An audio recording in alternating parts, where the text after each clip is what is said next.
of the Municipal Code Enforcement Board is called to order on November 29, 2023. Welcome, everyone. Please rise for the Pledge of Allegiance. I pledge allegiance to the flag of the United States of America and to the republic for which it stands, one nation, under God, indivisible, with liberty and justice for all. Please be seated. Agendas of today's meeting are on the wall at the entrance to chambers. Please remember to turn off all your cell phones, please. The Municipal Code Enforcement Board consists of 7 members who are appointed by the City Council. We serve voluntarily. It is this board's intention to promote, protect, and improve the health, safety, and welfare of the citizens of Clearwater by providing this equitable, effective, and inexpensive method of enforcing certain codes within the city. The board considers new business items in 2 parts. First, the violation, and then affirmative relief. Formal rules of evidence do not apply. Each side is limited to 15 minutes. The board may grant additional time. All proceedings will be conducted in a calm, civil manner. Individuals who conduct themselves otherwise will be asked to leave. If necessary, they will be escorted from the chambers. Now I ask all who plan to speak to rise and be sworn in by our clerk.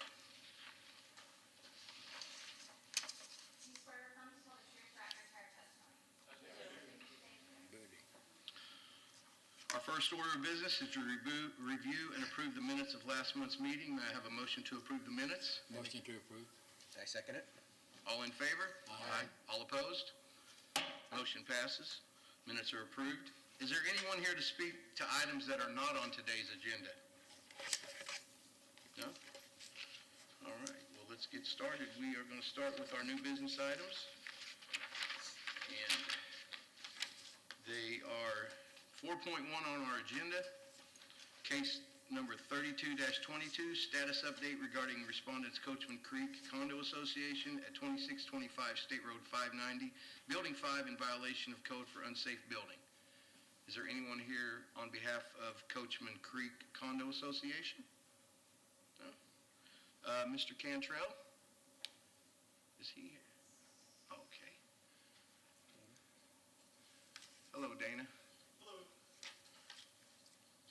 Do you have an update on this? Hi, I'm Dana Root. I'm the assistant building official for the city of Clearwater. They do have an active permit and they are still working. Still in the process? So, and I don't know why the owner's rep is not here. Okay. Do we want to put this on for next month's meeting also as a status update? Or Yes. do I need a motion for that? Yes, please. Could I have a motion to put this status update regarding Coachman Creek Condo Association on next month's I make agenda? a motion to put the case 32-22 on next month's agenda. Second. All in favor? Aye. All opposed? Motion passes. Okay, let's move on down to 4.10 on our agenda. Case number 125-23, find respondents Oakmont Reserve Properties, LLC at 3010 Oakmont Drive in violation of code for lot clearing and public health, safety, and welfare, or welfare nuisance, and issue an order with compliance deadline and fine if compliance is not met. Is there anyone here to speak on that from Oak Reserve Properties? No? Ms. Brown? You give us a... All right, good afternoon, Board. Shelby Brown, City of Clearwater, Senior Code Inspector. We're here today for case 125-23. It's for 3010 Oakmont Drive. All right, so there's 2 violations at this property. They are regarding pools and artificial bodies of water not being maintained in a nuisance condition, as well as a lot clearing condition. So as far as the pools and ponds, that's covered by code sections 3-1503 B1, B3, and B5, which talks about the maintenance of artificial bodies of water, and code sections 3-1503 B5 and B7, which is for lot clearing, accumulation of debris, and landscape maintenance. All right, so this is a single-family residence. Seems like it is, but it's an enormous property. It's an estate, okay? And we'll show you a little bit what that's about. It's in a gated enclave in the north end of Countryside. So I just kind of want to set up for you why we're not taking this as an abatement. It's in a gated community. So I was called out there by the association in July. They said that they'd been doing some minimal kind of mowing of the grass out there, and could we do something? So I went out, saw what was happening, dug to find an owner, a representative's phone number, and spoke with somebody on July 31st, and they said, we'll get you up right on that, which didn't happen. So I sent out notices of violation that were posted and sent out on August 18th of this year with a compliance date of September 5th. Been going on for a while. We didn't get a green card back. All the mail always came back, so we did an affidavit of posting on August 24th. And additional postings were made at the property on October 16th and November 9th for changes of venue for this meeting, as well as the hearing notice for this meeting. All right, so this is just an aerial from Property Appraiser. What you're looking at in that red square is the entirety of this property. And the lots to say the right of it, those are enormous properties too. So I just want you to kind of see how big this property is. And this is from the Property Appraiser, so you can see it's enormous. Landmark Drive sits on the left side or the west, and Curlew Road is behind it on the north or at the top there, so it's a corner property. That's what it's supposed to look like in happier times. All right, just so you can kind of see what they have on Zillow for this property. See all those pools and that lazy river? We're going to get to what that looks like now.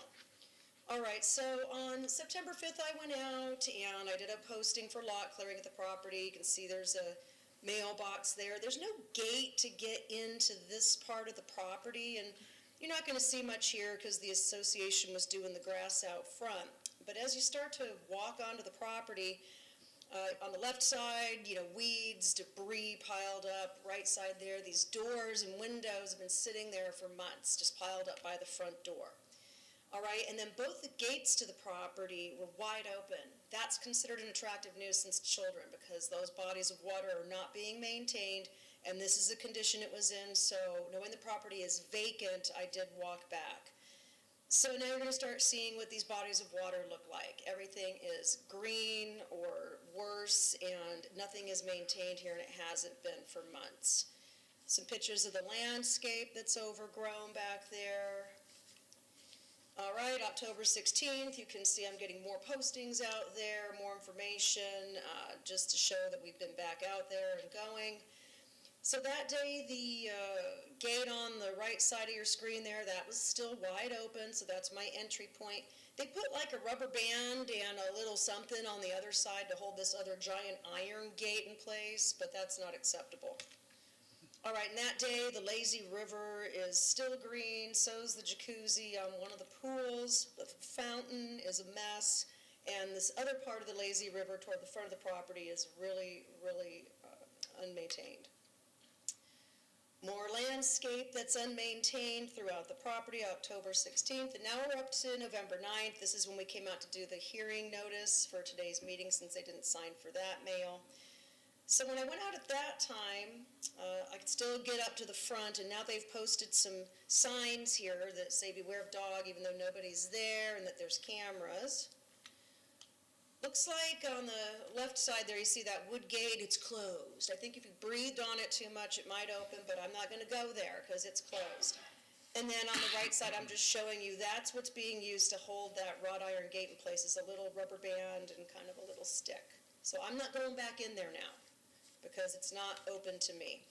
I did go up on the overhead walkway that sits on Curlew Road and was able to see through the fence that the violation wasn't corrected. We've still got green, lazy river back there, and on the right side of your screen, this bamboo is spilling over everywhere. It's just a huge property that's unmaintained. And I could use my zoom lens to kind of get through and see that they hadn't taken care of things, still overgrown, green pools, lots of unmaintained vegetation. Good times, all right? So compliance can be met for maintenance of the pools and the other artificial bodies of water.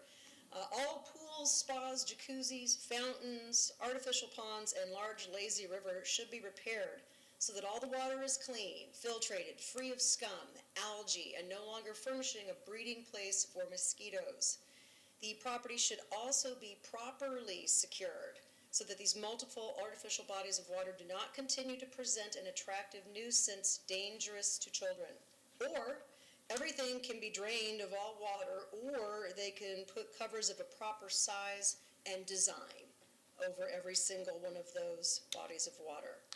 Compliance can be met for the lot clearing nuisance and the landscape maintenance by cutting down all overgrown vegetation, clear all accumulated dead vegetation, weeds, leaves, debris, discarded materials, etc., from the entire property, and this includes the full perimeter that extends all the way out to Curlew Road frontage. Keep all sidewalks clear and unobstructed from overgrown landscaping, and maintain all the landscaping in a healthy and live condition. All right, so my recommendation for case 125-23 for 3010 Oakmont, there's 2 violations, pools, etc., maintenance, and then lot clearing. I'm requesting compliance on or before December 7th. All right, pretty close by, or a fine of $150 per day per issue for each day the violations continue to exist, potentially $300 a day. All right. Board, do we have any questions? Yes. Go ahead. My question is, it would seem, this has been going on since July, Yes, sir. okay? And you've had one conversation with the owner, and that's all the communication that's taken place? That is the sole communication, and it was not the owner. It was somebody who represented themselves as being affiliated with the Zillow listing for the property. No other communication other than that? No. And that, All the mails come back. The postings get removed. I encountered somebody pulling stuff out of the property at one point that was in a truck and asked who he was working for and for would he give me a name, and he declined. Okay. So he took my business card, took a picture, and said he'd get it to whoever he was working for. Okay, so no contact, and it's an out-of-state LLC, and the property is listed for sale. thank you. Has it ever been, for sale for quite a while. It has been for sale for quite a while, and just as a side note, this property was brought before the board a few years back for a short-term rental. Okay, because it's an enormous property with, I don't know, 17 bedrooms or something like that, 4 buildings. I have a comment. My greatest concern would be the accessibility, having somebody fall in one of those things, a child or whatever, because there's nobody around. So, Ms. Brown, could I see a picture of the address of the property in one of your photos? Certainly.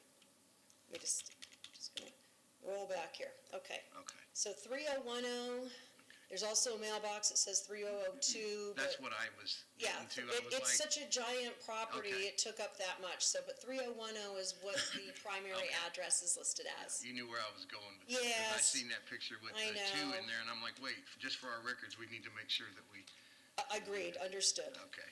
All right, Ms. thank you. Brown, do you know how long this property's been unoccupied? I do not. I know that I live near there and walk past it regularly, so I know the area very well. Also, being in real estate, I've kept an eye on that property for a long time, and they've been trying to sell it. Whomever owns it, it's been on there a long time, so I'm imagining it's been vacant for at least a couple years. Oh, okay. That would be my assumption. And then, giving the size of it, is that correct? Yeah. Yes.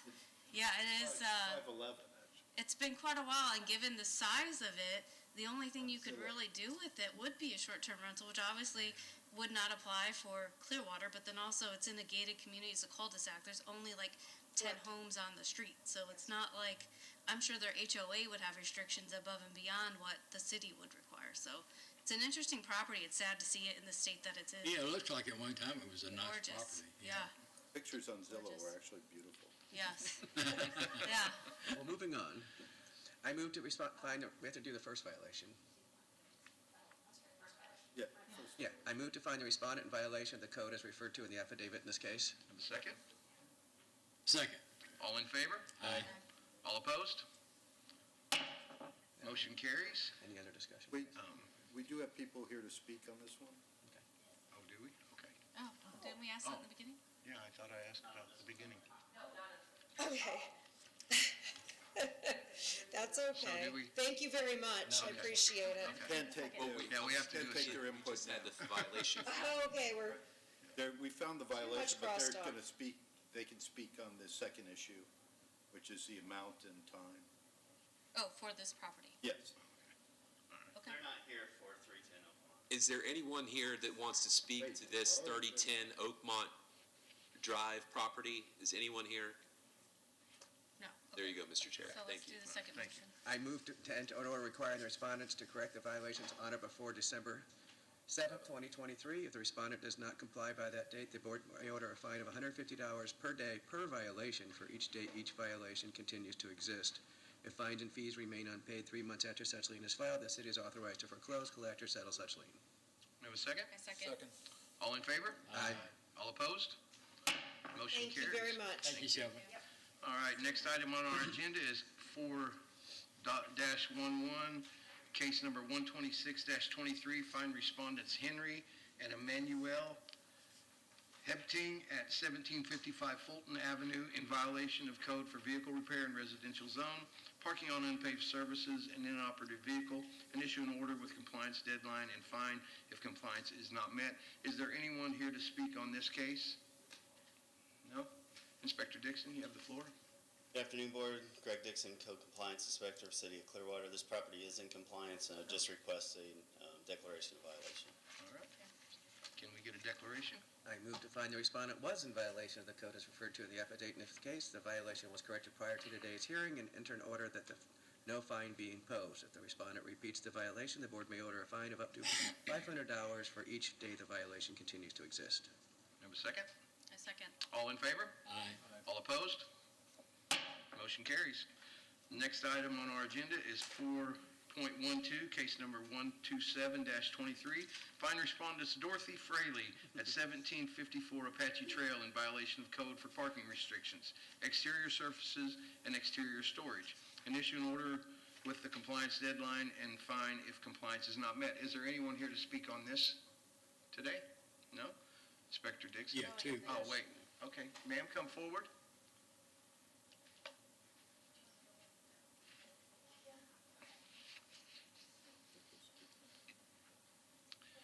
State your name and address for the record, please. So my name's Regina Tyler, Tyler, and I live at 1742 Apache Trail. My name is Kim Tate. I live at 1021 Osage Street, Clearwater. We both live in the neighborhood where the Fraley residence is, and in our neighborhood, the neighborhood first was developed back in the 20s. So it's an older neighborhood right here near downtown. And the reason I came is because there are so many code compliance issues. They are just innumerable in the neighborhood. Because the neighborhood is so old, a lot of the people who are that own the residences are no longer in residence. They are rentals and so forth. And now when you go through the neighborhood, it just looks like hell, pardon me. And so the renters who come in, renters as well as several owners within the neighborhood, they just don't care. They absolutely don't care. And this is one example, the Fraley residence. Biggest example. Unbelievable, and it's not safe. Nope. For a number of reasons. It's not safe. People look at that place and they think they can do anything with theirs, therefore. And it's just really depressing what it's done to our property values. A few of us there, and I'm here just to show everybody there are people in that neighborhood who care. Yep. We're the minority, but we do care, and we are investing money in our properties. Since buying my property 8 years ago, I've invested a lot of money in it, and I would like to put more money in my neighborhood. I love my individual property, but I'm not about to, given what's going on in the overall neighborhood, the Fraley residence being the worst example, in my opinion. My biggest concern with that property is the fact that if you look at the property and you do drive by the neighborhood, as a realtor, I can tell you that the house that was being sold across the street by one of my coworkers, we could not get it sold because of what you would see every day when you looked out the front window. So we wound up not being able to continue with that particular thing. I own the property around the corner from it, and it's a deterrent. It really is. My biggest concern is the fact that it's unsafe. The chimney, and I'm sure Mr. Dixon will say, the chimney looks like it's about ready to fall down. My biggest concern is that there's a minor child living in that house, and I'm very concerned. And I don't know what to do. I mean, it's a question of, I'm also a guardian ad litem for the court system, and I can appreciate where you all are coming from, but I'm about, to that point where I may call someone and escalate it up in that aspect. It's very unsafe. It looks like it needs to be condemned. I'm very concerned about the 5 or 6-year-old that lives in that property, as well as the elderly lady that lives there. I'm very concerned about, younger people and elderly people. And it's a blight on the neighborhood. A lot goes on there. The person that owns the house or lives there is the mother. She's got some mental health issues. The daughter definitely has some background criminal records. And there's a lot that goes on in that house, and we don't want that in our neighborhood. Y'all don't want it in Clearwater. I don't want it in my neighborhood. So I don't know what we can do. I have tried as a realtor to get a HELOC to talk to the person about it. I have, people that are willing to come out and help her with her plumbing, her, whatever. I have reached out to that to the point where she just doesn't want to talk to me at all. I mean, I don't know what else to do. I mean, you guys just tell us what we can do, but, it's very depressing. We love our neighbors. We love our neighborhood. It's one that we want to keep nice, and I'm fixing up my house. I'm putting, seriously, thousands and thousands of dollars on my property, but when you literally go right around the corner, and this house is looking like it's going to fall in, and I'm sure he'll have photos to show you that. This is not a Karen. I'm not trying to cause a grief. I'm not that individual, I swear, but it is a problem. It is a problem. Well, thank you for coming today. We appreciate it. We'll see what we can do to get this remedied for you. Inspector Dixon, how you doing today? Go ahead with your presentation. Inspector Dixon, Code Compliance Inspector for the City of Clearwater. This is case 127-23 for 1754 Apache Trail. There are 3 violations at the property. There's a parking restriction between the principal structure and the right-of-way, which is an RV. There's exterior surface issues and outdoor storage issues. Notice of violation was sent and posted in the yard on 9/12 with a compliance date of October the 12th, and the certified mail was signed for, and we got the receipt back in the office on 9/20. This is property the day of posting. This property is fronted on 3 sides by a street. It kind of sits where it's almost like a turnaround, I guess you could say. So this property wouldn't be allowed to have a fence, a 6-foot fence, anywhere on the property except for directly behind the house. So you can see on the side of the house there's a lot of bins, a lot of storage. I'm not sure what's in that canvas enclosure back there, but I assume it's stuff that's probably not suitable for outdoor storage. This is the front of the house. There's peeling chip paint. Most of the window frames are rotted away. And there's the RV that can't be there. They did erect a fence without a permit, but a fence wouldn't be permitted anyway, even if they filed for one, because it's just not allowed with the layout of this property. Because of the 3 corners, right? Yeah, You know if anyone's living in that RV? there is. There is.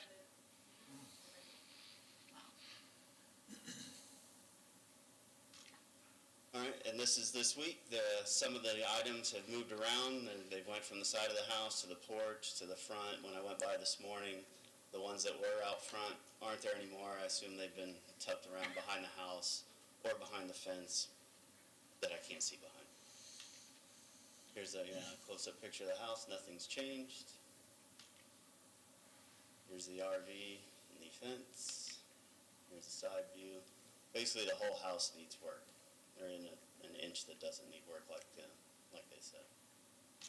There used to be a inoperable vehicle, I don't know if you remember, that I brought like a month ago. And you asked about the fence and the RV and everything else. I said that was on its way. The car did move the day that I had a tow truck there. They called their own tow truck and got it out. So I don't know if it takes this to get them to do something. I've been talking with these property owners since July because it looked like they had a rummage sale on this side of the house when the RV wasn't there. So I took some tires away for them, and I asked them to please clean up over the weekend, and they did clean up. And I got them in touch with Somebody Cares Tampa Bay to come fix some of the window framing, paint the house, and it looked like it was moving. The assessors came out and looked at the house, but then they broke contact, so they had to drop them from the program. So my patience has kind of run out, and that's why we're here today. Compliance can be met for parking restriction between the principal structure and right-of-way by removing the RV from the property. Compliance can be met for exterior surfaces by replacing any defective structural or decorative elements of any building wall, and ensure all exterior surfaces are free of mildew, rust, loose material, faded feeling paint. Compliance can be met for outdoor storage by removing all construction materials, scrap, storage bins, and anything not intended for outdoor use from the grounds of the property. Recommendation for this case is compliance on or before December 27th, and if not, a fine of $150 per day per violation if compliance is not met. Board, does anyone have any questions for Inspector Dixon? Have you spoken with the owner or the people on site? I've spoken to the homeowner, Dorothy Fraley, and you don't get much out of her. I think she's maybe going through some issues, and the daughter is who I've primarily been dealing with, but empty promises. Gotcha. Okay, thank you. How old a person is she, Greg? The owner or the daughter? The owner, yeah. I'd say she's probably in her 60s. Okay. Do you know if she's disabled in any way? I couldn't tell you for sure. Okay. All right, no more questions? Let's get the, Can I get a motion? I move to find the respondent in violation of the code as referred to in the affidavit in this case. Second. All in favor? Aye. All opposed? Motion carries. Go ahead. I move to enter an order requiring the respondent to correct the violations on or before December 27th, 2023. If the respondent does not comply by that date, the board may order a fine of $150 per day per violation for each day each violation continues to exist. As fine and fees remain unpaid 3 months after such lien is filed, the city is authorized to foreclose, collect, or settle such lien. Second. All in favor? Aye. All opposed? Motion carries. Thank you. Yeah, thank you. Thank you, ladies. Thank you for coming in and giving us your input. We appreciate it. Okay, next on our agenda is 4.13, which is case number 128-23, fine respondents Vera City LLC at 1234 Eldridge Street in violation of code for abandoned building and exterior surfaces, and issue an order with the compliance deadline and fine if compliance is not met. Is there anyone here to speak on that case? Sir, will you come forward? State your name and address for the clerk, please. Yes, sir. Noel McNown, 1920 North Highland Avenue, Clearwater. I'm sorry, last name again? McNown, McNown. Mr. McNown, do you admit or deny the violation? I don't deny it. You don't deny it? Okay. Can you tell us what your position is with this property? I work with Verosity. With the owner of Verosity. Okay. Helping him get this resolved. We're going to hear from the city. If you want to take a seat right there, we'll bring you back up here in just a minute. Thank you. Inspector Dixon? Good afternoon again, Board. Inspector Dixon, Code Compliance Inspector for the City of Clearwater. This is case 128-23 for 1234 Eldridge Street. There are 2 violations at this property for an abandoned building and exterior surfaces. Notice of violation was sent out on 8/2/23 with a compliance date of 9/2 and 10/21. No certified mail was returned, or the certified mail was not signed for, so the property was posted on October the 11th, and I gave them 10 additional days to come in. Just read the definition of abandoned building seen by the city. Abandoned building means a building or structure that is deserted by the owner and left unsecured or that is not maintained. Evidence of desertion and lack of maintenance shall include but not be limited to unaddressed code violations, lack of required building permits or certificate of occupancy, lack of business tax receipt, and lack of active utilities. This house was purchased a couple years ago, but the water has been off since February of '22. Here's a picture of the property. It's been before you before for nuisance abatement. I've had to cut the yard 3 or 4 times over the last year or two. There's exterior surfaces issues. It looks like they, when they bought the house, they tried to, delve into the house, see what kind of repairs they need to make, and then work just stopped. So the exterior has some issues up there, some, I'm not sure what that is, but. Is that cracking underneath the window? Is that what we're looking at? It's like stuff. Yeah, it looks like they dug out for some reason. I'm not really sure what. Electrical or water or something, maybe? I don't know. Huh. And the vehicles are a separate issue. We're just here for exterior surface and abandoned building. So I posted the property on the October the 11th. There's some close-up pictures of the damage to the exterior. That's a crack. Can you go back to that for a second?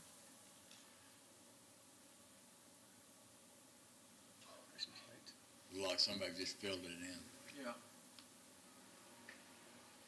Okay, thank you. The soffits, they started some work on them, but it's like some tar paper that's stuck up under there. Paint's peeling off the walls. Steps are crumbling. Yeah, stucco's coming on.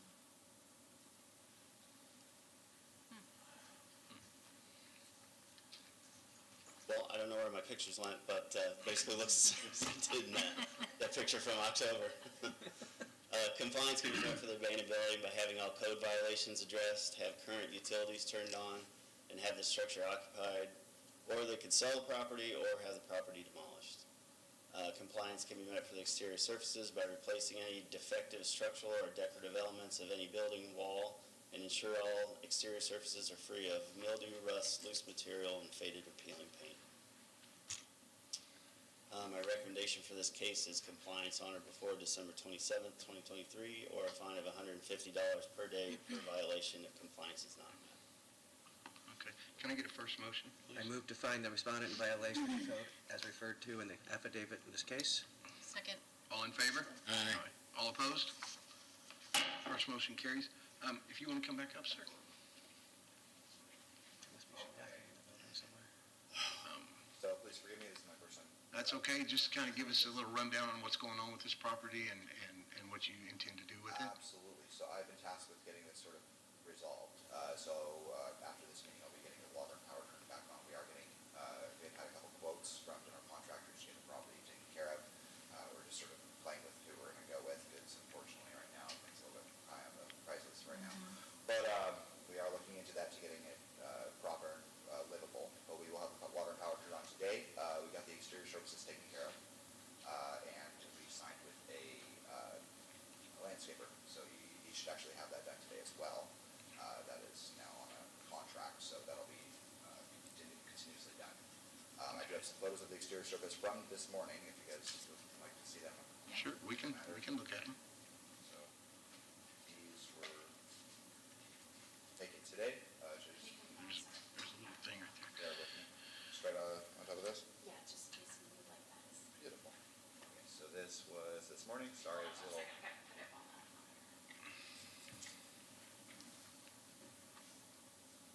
was hoping it would have that date on there. I'm sorry. That was where we saw the cracking coming down. And then that guy. And side of that, it was even worse on that side. As well as, just trying to take a picture and move bushes, so sorry about that. And last but not least, that I have at least. So I think you know. Now, what is that picture there of that window? This last one, or this one right here? Yeah, what's, That is on the west side of the building. and I know, but what's being done to it? Oh, sorry, so I have some pretty photos as well of what it looked like before everything was done. I was assuming this is what you guys are referring to. Pull those up as well. So here, I'll show you the before photos as well. Okay. Or, it got worse, by the way. All that was sort of, Yeah.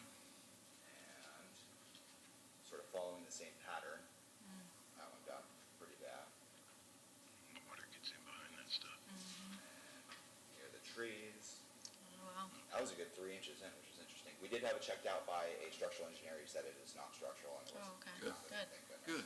You were gonna ask that. That was close. Yeah, that's where we would have looked into the, Oh, that's the same one. that was the same one as that last photo. Try to do them in the same way so it'd make a little more sense. But yeah, that's what I have right at this moment. As for the lawn, I don't have any photos of it actually being physically done, so you can only take my word for it, which I understand you guys don't want to. But I did contract with. We like pictures. I totally agree. I would too. Now, you're pretty confident that you'll going to be in compliance by the December 27th? I'm giving it a shot. There's a lot to do. I understand you mentioned something about a vehicle in the back. I didn't know that was a violation, but we will get that resolved, absolutely. For all the violations listed on here, I'm pretty sure we will, but I would like to request, if possible, a bit of an extension if need be. I think this is 30 days. If we can get 60, that'd be really helpful. What about, Acceptable.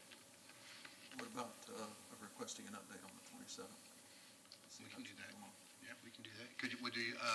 Would it be okay if we request an update on the 27th from you? If we go ahead and give you an extension? Yes. Next hearing's on the 20th. Oh, okay. On the 20th then of December? Yeah, you can come back then? Okay. That, you can bring us up to date Yeah. on where you're at. So if I can get a second motion that will bring us up to Nicole, what is January meeting? January the 24th? 24th. 24th. Oh, we have it in front of us. Yes. Handy dandy. So yeah, if I get a second motion with a new Okay, I'll try to word it this way. word in Word in the the revisit. revisit on the 20th. I move to enter an order requiring the respondents to correct the violations on or before January 24th, 2024. If the respondent does not comply by that date, the board may order a fine of $150 per day per violation each day. Each violation continues to exist. If fines and fees remain unpaid 3 months after such lien is filed, the city is authorized to foreclose, collect, or settle such lien. Asking for a December 20th revisit. Update. Second. All in favor? Aye. All opposed? Motion's carried. Thank you. We'll see you on the 20th, sir. Thank you. Our next item on the agenda is 4.14, case number 129-23, find respondents 715 Laura LLC at 715 Laura Street in violation of code for exterior surfaces and doors and windows openings, and issue an order with the compliance deadline and fine if compliance is not met. Is there anyone here to speak on that? Board, this one's actually been withdrawn. It's been withdrawn? Compliance, Okay. A week ago. All right, well, let the records show that this has been withdrawn, and we will move on to item 4.15 on the agenda, case number 130-23, find respondents Cleveland 639 Land Trust at 639 Cleveland Street in violation of code for exterior services, and issue an order with the compliance deadline and fine if compliance is not met. Is there anyone here to speak for that? No? Inspector Casman, you have the floor. Good afternoon, Board. Daniel Casman, Code Enforcement Inspector for the City of Clearwater. This is for case number 130-23 for 639 Cleveland Street. There's one violation here for Code Section 3-1503B for exterior surfaces.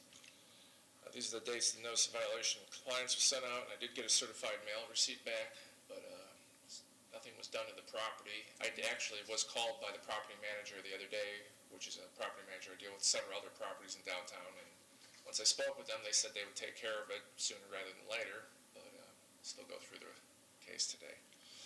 So this is the front of 639 Cleveland Street, and this is actually kind of a confusing one. This is the downtown Vaporium, but what we're going to be talking about is in the back. As you can see from this photograph, there's a little kind of shed attached to the larger building next door.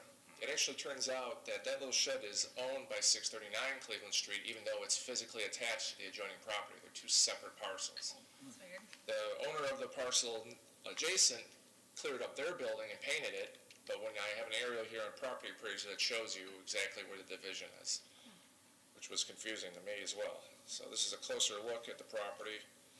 There's a bunch of chipped and peeling paint on this little shed structure. It could use a bit of cleanup and a repainting, but then this is the aerial view. I don't know if it's harder for you guys to see, but maybe I'll mouse over. This little bump out right here is that shed. And this entire building is a completely different parcel with two different owners who are not associated with each other, as far as I know. That's weird. So that's where the confusion came in.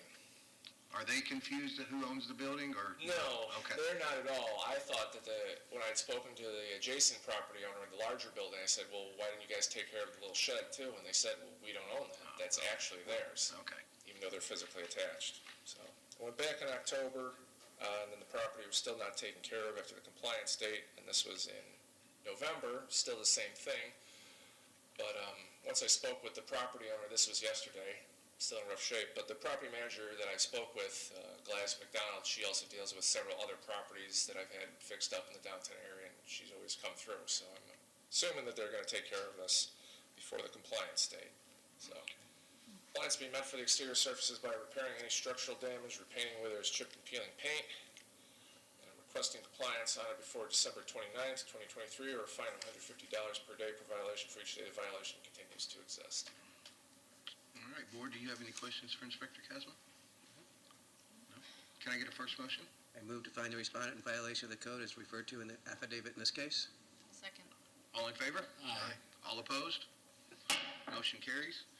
Let's go ahead and get a second motion. I move to enter an order requiring the respondent to correct the violations on or before December 29th, 2023. If the respondent does not comply by that date, a board may order a fine of $150 per day per violation for each day each violation continues to exist. If fines and fees remain unpaid 3 months after such lien is filed, the city is authorized to foreclose, collect, or settle such lien.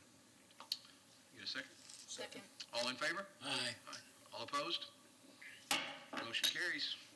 Our next item on the agenda is 4.16, case number 131-23, find respondents North Shore Partners LLC at 412 Pleasant Street in violation of code for fences and walls, exterior surfaces, and roof maintenance, and issue an order with the compliance deadline and fine if compliance is not met. Is there anyone here to speak on that property? No? Inspector Casman? You have- Let's see what's happening. And the wheel goes round and round. There it is.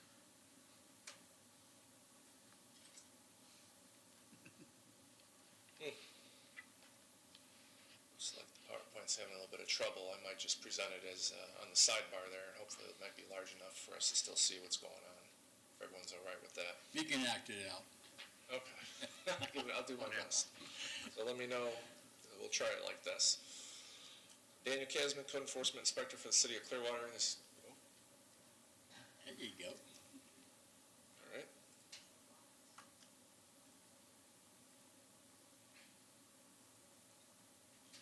Oh, boy. It's a glitch. Let's try it one more time.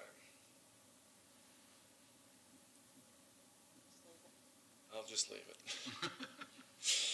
For case number 131-23 for 412 Pleasant Street, there are 3 violations here for Code Section 3-1503B for exterior surfaces, Code Section 3-1502D1, D3, and D5 for roof maintenance, clean roof, false roof elements, Code Section 3-808A1, 2, 3, 4, 5, and 6 for fences and walls. These are dates notice of violation was sent out with the compliance dates, and they also had to do an affidavit of posting at the property because they did not get the green card, but I have been in contact with the owner, Roland Meelam. He also owns the adjacent property at 410 Pleasant Street where there were some issues with a carport, but he did take care of those. There were more issues here initially, but some of them were taken care of. We're still kind of lingering on some of the other repairs. This is 412 Pleasant Street. When I first came up to the property, the sidewalk getting up to the front door was covered. There was a lot of overgrowth to the bushes. There was a huge sea grape on the corner that was blocking. There's an alleyway right by the Pleasant Inn Motel, if you've ever seen that, around the 1700 block of Fort Harrison. That goes behind here, and that's where some of the issues were coming in that people couldn't see making a left or right coming out of that alleyway because the sea grape was so tall. But then I took a look at the property, and there were other issues. And in the front there, you can see there's a little bit of debris on the roof, and the front fascia hasn't been finished. It still hasn't been painted or has any aluminum cover over it. On the side of the home, there's some mildew and dinginess, some the paint is peeling, and if you look up above again, you can see that the fascia has not been treated. It's just been left as naked wood up there. Is that a water This is on the side, at the back of the property. There's a little bit of mildew and mold on the rear, some exterior surface issues, and again, the fascia and soffits have not been finished around the whole roof of the property. Now, this is some photos of the fence and the little alleyway that's on the, so it's the east side of the property, and this is where it starts to get really bad back there. Here was all the affidavits posting back in September for the issues. A few of the sidewalk issue and some of the landscaping was taken care of. As you can see, it looks a lot better there in the front, but the owner still didn't take care of the exterior, the roof, or the fence issues. I have been in contact with him about these issues and asking for time for it to be fixed, but other complaints have been coming in on the property as well. So this is the site again back in September. The fence was still in a state of disrepair. The debris was still on the roof, and that's a better shot. Hopefully, if you'll be able to see that unfinished wood on the fascia is just starting to rot and fall to pieces because it hasn't been treated. That's a better look on the side view there and in the rear again of the property. And again, the fence has just not been taken care of. This was in November. He did finish the front, painted the front fascia, but then finished with the rest of it. I explained to the gentleman that it has to be around the entire house. It can't just be the front from where most folks would be seeing it. And the fence has still been in rough shape, and there you can see again on the sides it hasn't been finished, whereas some of it has been. And this is a better shot at the dinginess happening on the back, and again the unfinished fascia and soffits. Along with the exterior, this was still in November, and this was yesterday, still in the same shape all around the property. Same issues with the fence as well. Compliance may be met for the exterior surfaces by removal of all plant materials from the structures, repair of structural damage, repainting whether it's chip and peeling paint or mildew and algae. Compliance may be met for the roof maintenance by repairing all fascia and soffits, finishing fascia and soffits with paint or siding, or removal of all debris from the roof, which seems like it did do. And then compliance may be met for fence maintenance by repairing all fencing, ensuring fence is upright and attached properly to its posts, or complete removal of the fence. For this property, I'm requesting compliance on before December 29th, 2023, or a fine of $150 a day per violation for each day the violation continues to exist. Board, do you have any questions for Yes. Inspector Casman? Go ahead, sir. When did you last speak with the owner? I believe it was a week or two ago. He was asking about the code board process and how it pans out. I think he was a little bit confused about when fines would start or where I was asking of him. Yeah. He was asking me to delay the code board, but I was kind of explaining to him, this is my insurance that you're going to finish what you started at the property, and that fence is in pretty rough shape. Has he indicated what his plans are? From what he said, and I didn't understand the timeline, the interior had to be repaired before he could work on the exterior, but I didn't get how that works. I figured you could finish out in the exterior, and then you could do whatever you want in the interior, but I don't build or renovate houses for a living, so maybe there was some trick to it. Okay, thank you. Mr. Chairman, I have a comment I'd like to make. When I see pictures like this, Daniel, it never ceases to amaze me that people that have these homes and let the growth grow over their roofs. You're going to have roof problems with trees like this one hanging over the roof and coming up the sides of the house. We're in Florida. We're in a tropical zone.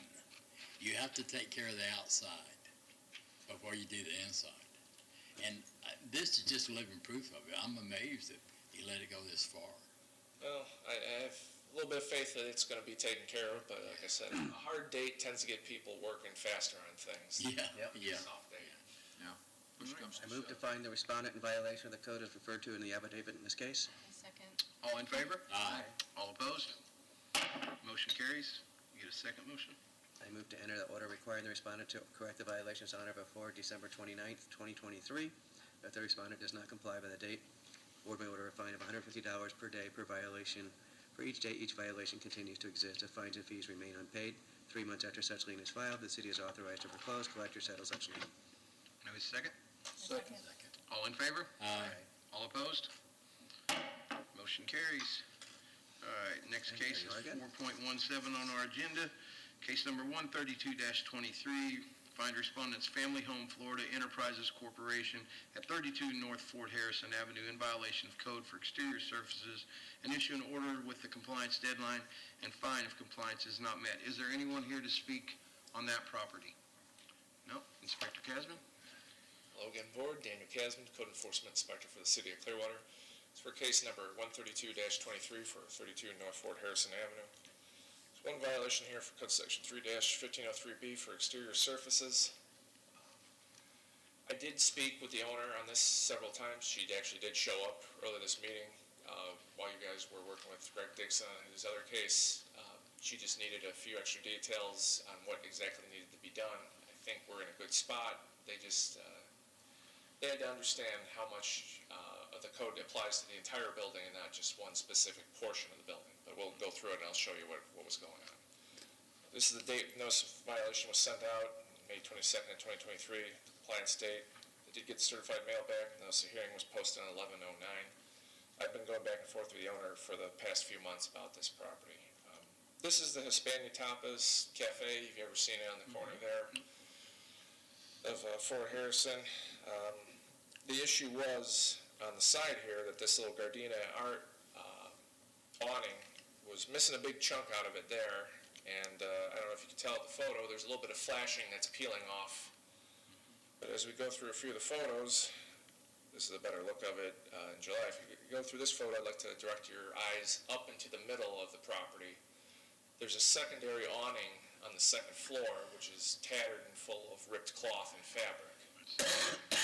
It wasn't initially seen, but when I'd spoken to the owner about it, they were a little bit resistant that had I not specified it in the original NOV, then it doesn't count. But I had to say that it applies to all awnings on the property, not just one. So, but I think we're in a good spot now. This was in August. They still hadn't done anything with that initial one. In October, the same still issue with that awning and the one above. This was the posting on 11/09. I spoke with the owner that day as well about these two issues, and there's a better look at the upper awning. Bunch of tattered materials on that. Went back yesterday. They did fix the lower awning, but the upper awning still has work needing to be done with it. And like I explained, the owner came in and said that they believe they'll be able to fix the upper awning within the next week or so. I invited them to stay, but they didn't want to stay for the hearing.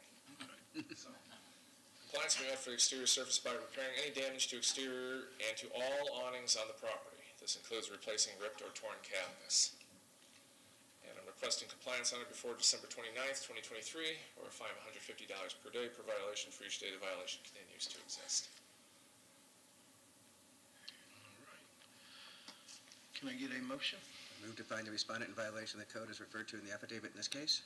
Second. All in favor? Aye. All opposed? First motion carries. Can I get a second motion? I move to enter an order requiring the respondent to correct the violations on or before December 29th, 2023. If the respondent does not comply by that date, the board may order a fine of $150 per day per violation for each day each violation continues to exist. If fines and fees remain unpaid 3 months after such lien is filed, the city is authorized to foreclose, collect, or settle such lien. Second. All in favor? Aye. All opposed? Motion carries. Thank you. Next, Very much, Board. thank you. Thank you, Daniel. Next item on our agenda is 4.21, case number 136-23. Find respondents Coda Budford, LLC at 1185 Court Street in violation of code for... Shouldn't we be? We're on 4.20. Yeah. I'm sorry. We'll skip I'm one. sorry. My bad. I had it marked out as withdrawn. Scratch that, and we'll go to item 4.20, case number 135-23. Find respondents We Care Fashions, Inc. at 807 Court Street in violation of code for prohibited signage, and issue an order with a compliance deadline and fine if compliance is not met. Is there anyone here to speak on that property? No? Inspector Burke, you have the Good floor. afternoon, Board. Stephen Burkett, Site Inspector for the City of Clearwater. That property came into compliance. I'm just asking for a declaration of violation. Okay, all right. Can I get a declaration? I move to find the respondent was in violation of the code as referred to in the affidavit in this case. The violation was corrected prior to today's hearing, and that order that no fine be imposed. If the respondent repeats the violation, the board may order a fine up to $500 for each day the violation continues to exist. Second. All in favor? Aye. All opposed? Motion carries. Now to 4.21 on our agenda, case number 136-23. Find respondents Coda Budfit LLC at 1185 Court Street in violation for prohibited signage and issue an order with the compliance deadline and fine if compliance is not met. Is there anyone here to speak on that case? No? Inspector Burgart? Stephen Burkert, Site Inspector for the City of Clearwater.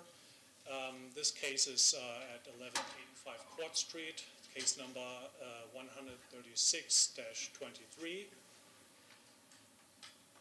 There's one violation, code section 3-1804D, discontinued signs, and code section 6-104B, non-conforming sign. Yes, sir? I have a question. What is a discontinued sign? The discontinued sign is when there is no business present at the location for longer than 180 days, we consider that a discontinued sign. So a sign becomes unlawful when it's used over a period of time longer than 180 days at a location without any business activity. Okay. The notice of violation was mailed July 6, 23. Compliance date was October 9 this year, and certified mail received was July 17th this year. So that picture was taken in July of this year, July 17, and that pole sign was at the property. It used to be Jeff Jeeps at Court Street. I don't know if you're familiar with that property, with the question. Yeah, excuse me, the date on that picture says April 17th. Well, April 17th, yeah. Mm-hmm. Okay. All right, thank you. So that was April 17th, and I looked up on our records. There was no business activity since 2019. So Jeff Jeeps is defunct since 2019, and the owner at this point was In Your Face Skincare, and but they don't have a business at the location. So they advertise them for their business using that old pole sign, which is, by the way, non-conforming. So the structure itself, by the time it was erected, it met our standards, but today's standards are not met by that structure. So that basically it looks like a temporary face panel, like just a banner sign on both sides. The advertisement for the business, but that would be considered a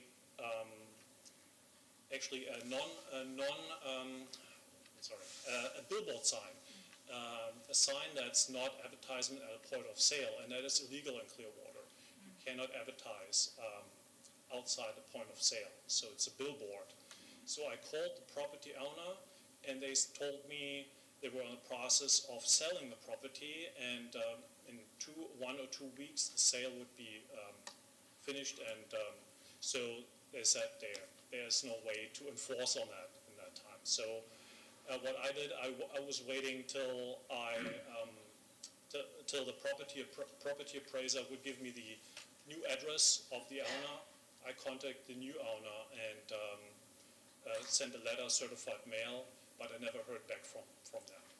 There was also a discontinued wall sign, which is a Chandler letter sign here, advertising still for Jeff's Jeep Yard. So again, that business is not there since 2019. And that picture is from October. By that time, the new property owner removed the old face panels, and it now advertises still for that defunct business, Jeff's Jeeps. Is that the same signpost? It's the same pole sign. It's the different, Yeah, okay. it's It's the same almost like pole they sign. took the banner thing off of it, and that was underneath? Right. That was the original sign that was used till 2019. Yes, sir. You'd mentioned at one point that when the sign was put up, it was conforming, but it no longer conforms? Yes, sir. All right, help me understand how that, because my reference point is normally when something is built, if it conforms at a point in time, then it's grandfathered until it's taken down or something. So is there a violation on the fact that it's there now, or is it grandfathered, or help me understand that? Like if they didn't switch businesses, they could have kept going as is with the sign?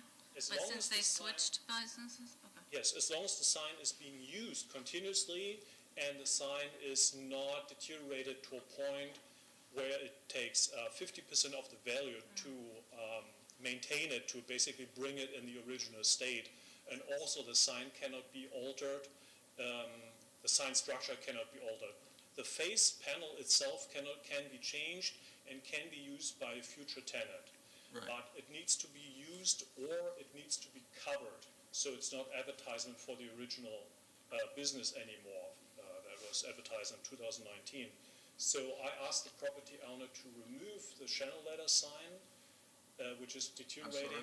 That's on the building itself, and cover the pole sign with a tarp till a new tenant moves in and uses the sign. So that's the easiest way to fix that problem.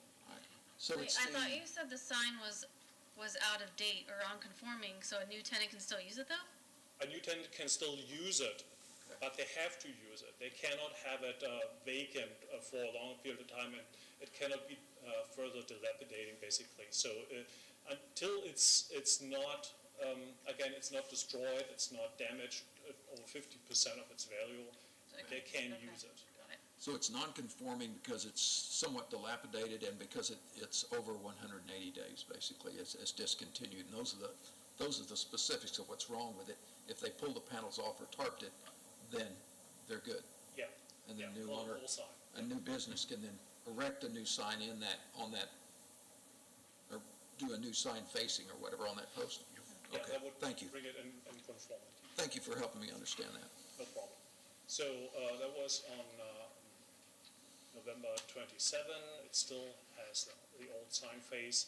And I talked, meanwhile, a couple of days ago, the new property owner called me, and they're waiting for permits for major work on the property.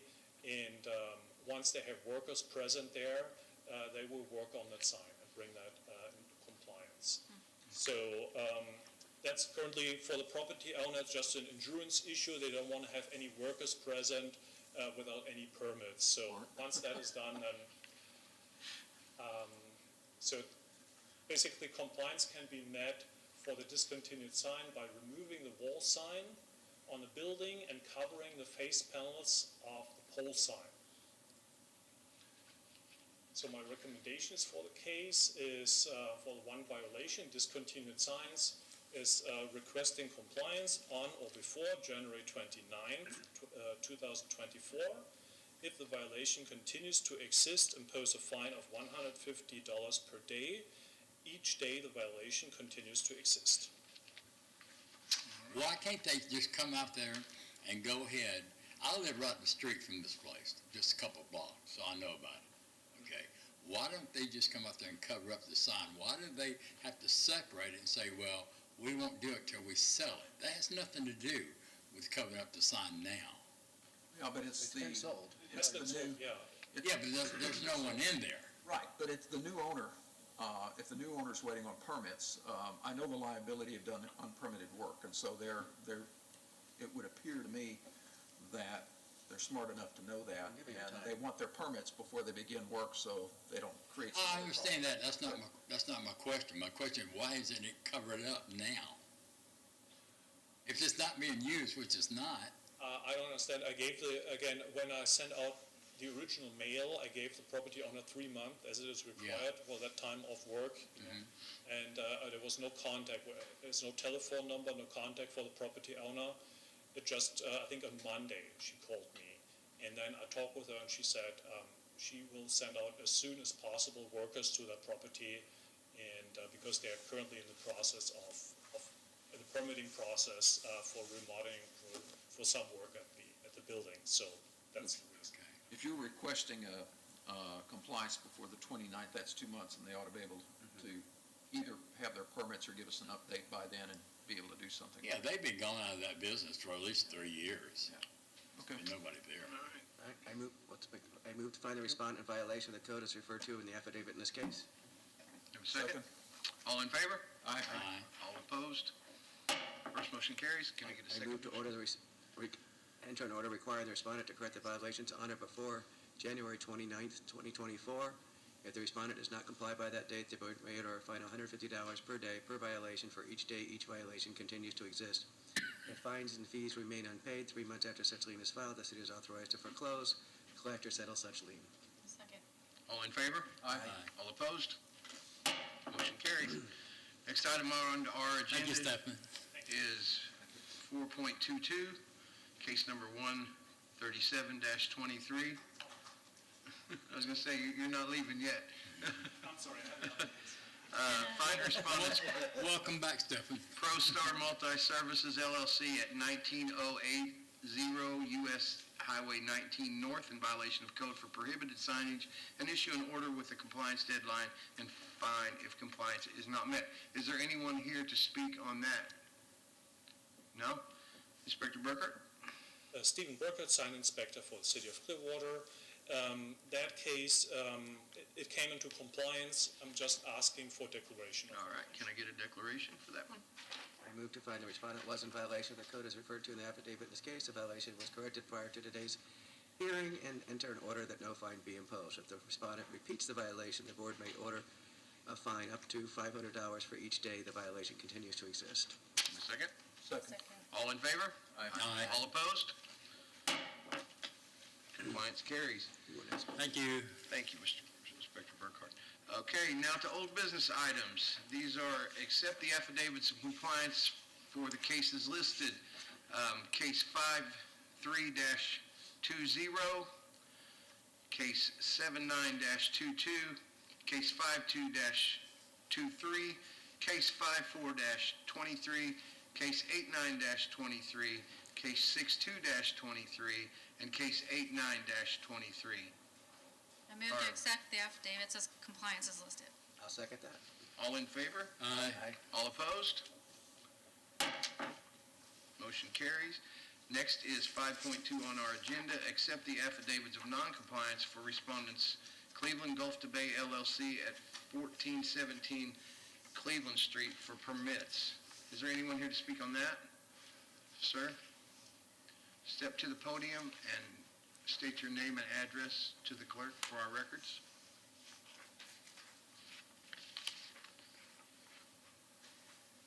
Hi, I'm Nick Anderson. My address is 115 South Keystone Drive, Clearwater, Florida. Thank you for seeing me. We have been working on this, but we are not in compliance with what's needed and wanted just yet. I just today got the plans from Shoreline Design Group in Dunedin. We hired them in October to do the plans, and we finally just got them today. Okay. And we're working with them as well. We've got a couple different general contractors that we're working to hire and actually start the work and get it going. But the first step will be pull the permit, and then we're going to be more in line with what's needed. And I can show you the plans if you want to see the evidence of that. Can I put that under this? Okay.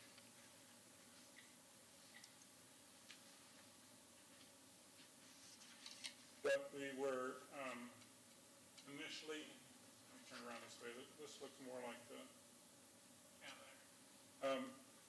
there was this middle part here, which was a cut through, which is the start of all the problems, right? I think I remember this, yes. And then I remember this. we inherited the building somehow without that ever being a lien on the building, and we didn't even know what was going on there for quite a while, and then I found out in mid-July that this was a problem, and we had a hurricane, and I've been working on trying to get other things through it with that.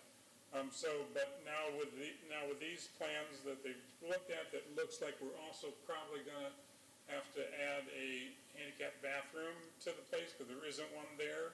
So there's some additional things that look like they're gonna have to be done to bring it into compliance. So the general contractor will pull the permit to get all that work done.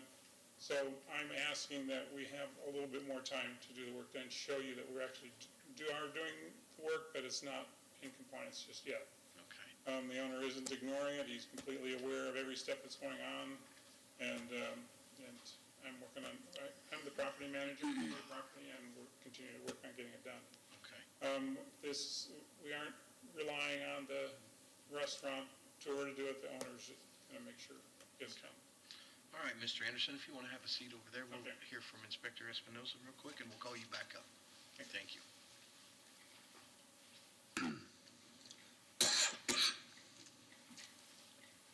Good afternoon. Espinosa, Housing Inspector, City of Clearwater. Okay, this was brought in July. City requested compliance by August. The board graciously gave them until September. It is now being heard for affidavit of noncompliance. He forgot to mention that there is also a walk-in cooler that has no permit and has been installed. I don't know if they're going to address that. Would you like to see the photos again? Sure, yes, Yeah. please. I think I remember this property. Where they had cut the wall out in between two businesses Yeah. Come on. to expand like the restaurant or something. Thank you. This is for 1417 Cleveland Street, case number 6623. I'll go right to the photos because you have heard this before. It is located here on Cleveland. That's it right there. It's a Mexican restaurant. Oh, yeah. You can see the opening right here between the suites.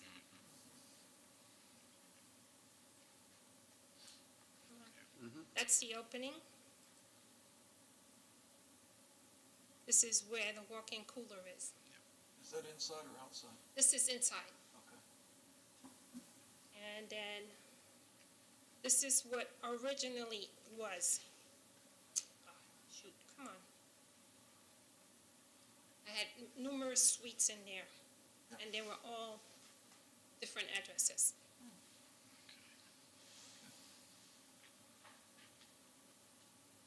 Or do you have any This questions? paperwork was gotten from the city archives. I'm sorry? Paperwork was gotten from the city archives, what you're seeing on Oh, I the screen got you. right now. Okay. Board, do you have any questions for Inspector Espinosa? I do. Is the cooler active? I believe it is. I haven't been there in a while. So they installed it without any permit at all? It's not the present business who installed it. I believe it was two business owners before. Yeah, yeah. Yeah, I know that business. They've had a lot of owners, yeah. Yes, sir. All right. First? Yes, were we going to hear from Mr. Yeah, Anderson Mr. again about the Anderson, cooler? you want to come back up, please? How much time? Yeah. I said, yeah, and how much time? Additional time? Do you have a question for me, or urgent? You want to address the cooler you mentioned? I heard you say- Yes, the cooler is part of what we're going to address, but I have to, first of all, get what the whole general contractor is going to have to pull for permits. Right, so that's where the plans were the first step. So we've got the first step done with the plans. The next step is to give these to the general contractor, who we're working, a couple different ones we're talking to right now. Right. And then the permits will get pulled with which includes a permit for the cooler. Right. Right, good. And there's some other additional work here on that drawing. I've got to probably move a hand sink and move another fire extinguishers type of thing. So there's several little things going to need to be done to make this compliant. So, Do you have a contractor yet? no, there's two. Southwest Design Group has got three different ones that they work with, and we're talking with the head of them now about which of the three can do this quickest.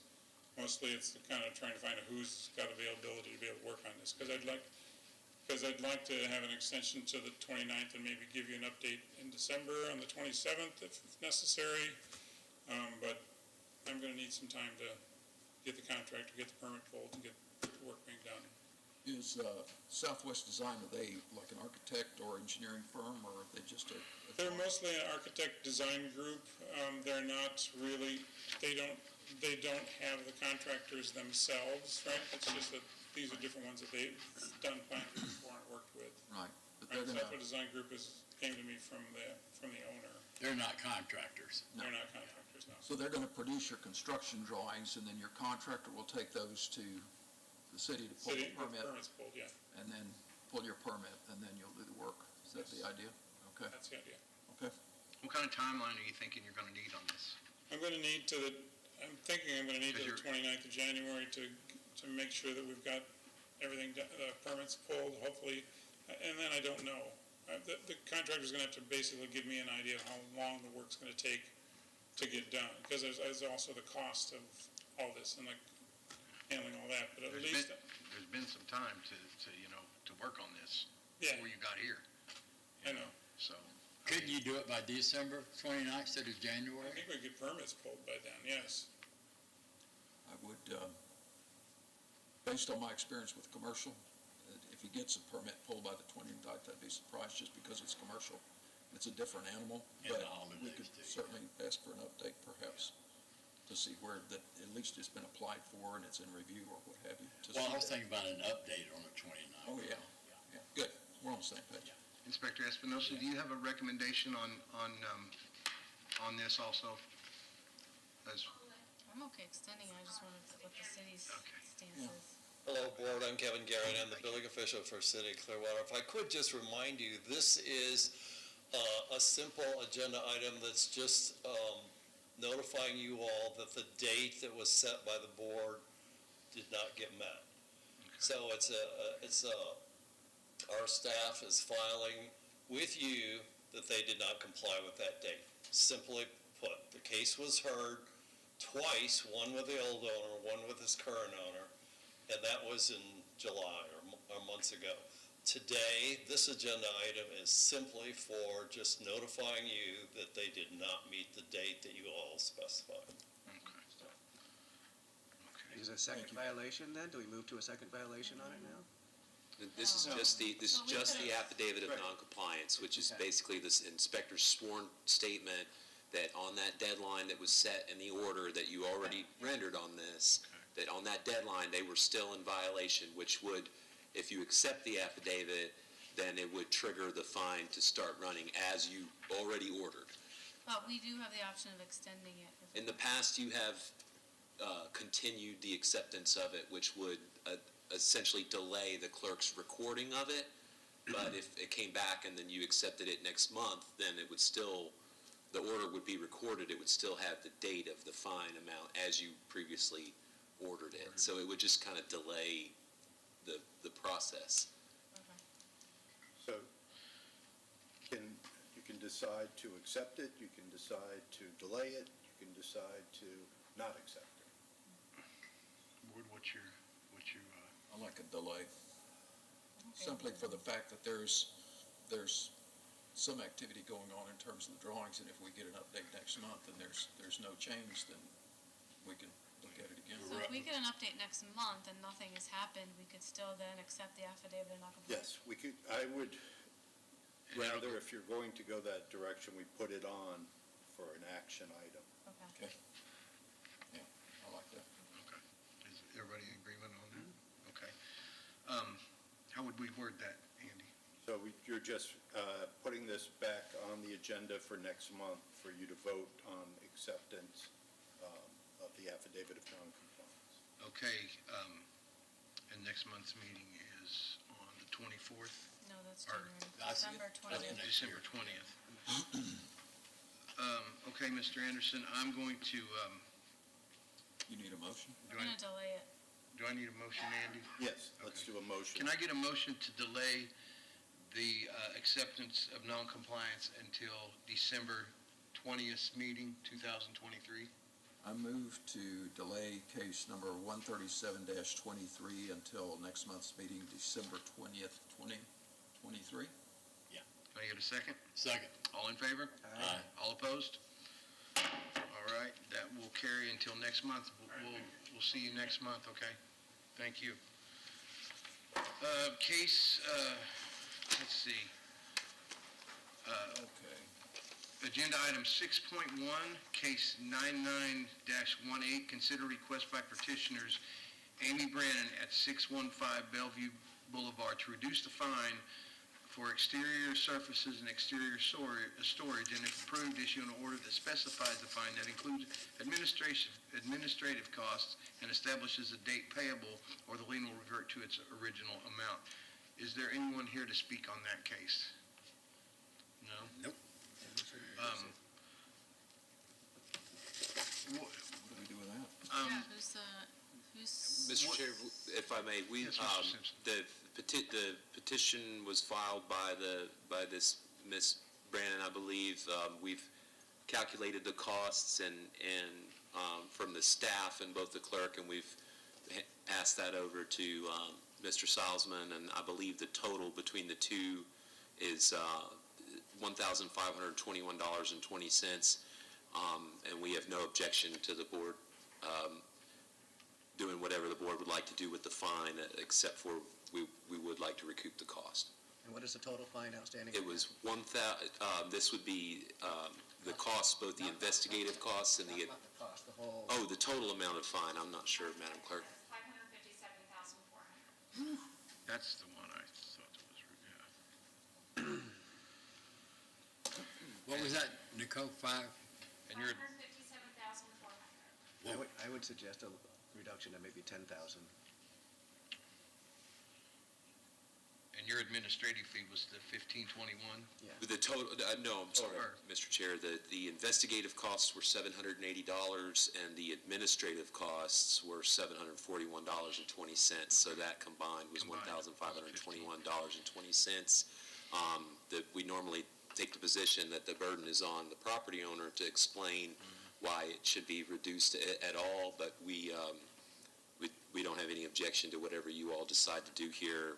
We do need to recoup those costs, though. You said you have no objection to the $1,521.21. Is that what you said?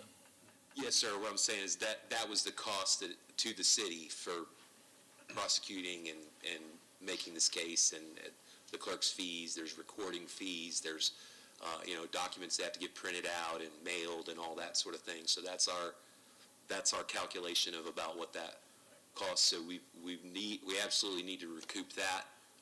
If the board wants to go down to that, or if the board, wherever the board lands above that, that's all I'm saying, is it's their burden really to say why the fine should be reduced at all. So if they're not here to meet that, it's up to the board what you all want to do. We're not taking a position on it outside of the costs. Do we know when these fines started accruing to get to $557,000? 2018. So all the way 5 years? Yeah. Yes, That they, wow, that's a long time. for exterior storage and exterior surfaces. Yeah. To throw some paint and get And some junk out. chances are that fine would never be paid either. Well, Yeah, if you look at what they said, and that they both work and make $16 per hour. I say 10,000. My concern would be that if they're, if they let it, number one, they let it go this long, and that's not good. My second concern would be that if they're both working and making $16 an hour, they're never going to pay a $10,000 Exactly. fine, and it will come back here, and maybe it gets foreclosed on because of that. Normally, when we look at these cases in the past, when you've looked at them, it's that you obviously can't reduce it below the administrative costs, but you give them a short period of time to pay that, or it reverts back. Yeah. So that just may be a consideration. If you're giving them, normally, I think 30 days, right? 30 days to pay, or it reverts back, so you may want to consider what can be paid within a 30-day time period if you're going to reduce it. and correct me if I'm wrong, but I think the last time that we saw one of these, we adjusted, even though the fine was, I think, or the cost to the city was comparable to this amount, we did go with, I think, both 2,500. Yeah. That, it seems like that, so We did. 10,000 seems a little excessive in my opinion. But in the grand scheme of things, that is obviously a large fine, but. And if they don't pay whatever within 30 days, it's going to revert back to the 557, right? Well, that's up to you all. I mean, you can, I mean, if you we can go adjust that those route. timeframes. I mean, we usually ask for it because it helps to get it paid. Yeah. But a lot of times, if they're not able to pay, then the only way these things are going to get resolved is when the property transfers and a buyer comes in, and they have the financial means to settle up the liens. And so we can't control any of that from the city side. This is a toughie. I wish And they my would- next thought at this point too is the time of year, like, it's Christmas, so, I don't know anything about them, I'm just speculating, but, if they have a family and Christmas and that kind of stuff, to come up with an additional 2,500, 10,000, or whatever it is that we decide, that's a lot of money at this time of year. But The other thing I know it's a moot point, but. the other thing you could consider is we notify them that you will not consider it unless they attend the meeting. I like that. Yeah. I'd like that. Because I'd you like want to some more hear it data. from them. Yeah, That's a good option. Yeah, I would like to yeah, hear let's, That's a better option. Yeah, why Give the they're asking. opportunity to come on the can 20th. we move this till next month? Yep. Then? We will send a letter notifying them that the Okay. board will not consider their request unless they attend in person. Okay. I like Thank that. you, Mr. Salzman, that's a good option. So do we need to Make a motion? make a motion on that? Mr. Salzman, do we need to make a motion on that? Yes, please. Okay, can I have a motion to extend this till next month's meeting with the stipulation that the homeowners are in attendance at this meeting, for them to give us a little bit of insight on it? See if I can remember all that. I make a motion to continue case 99-18 to our next meeting of December 20th, 2023, stipulating that the owners of the property must attend and provide some data for the board to consider their reduction request. I second. All in favor? Aye. All opposed? All right, motion I carries. wouldn't hold my breath on them attending, but. Don't say that. All right, next on our agenda is 6.2, case 76-21. Consider request by petitioners, the estate and unknown heirs of Carol E. Martin at 209 South Jupiter Avenue to reduce the fine regarding abandoned building, and if approved, issue an order that specifies a fine that includes administrative costs and establishes a date payable, or the lien will revert back to its original amount. Is there anyone here to speak for that? No? Dang, 2 in a row. 209 South Jupiter Avenue? Yeah, there's somebody, Mr. Chairman. Two.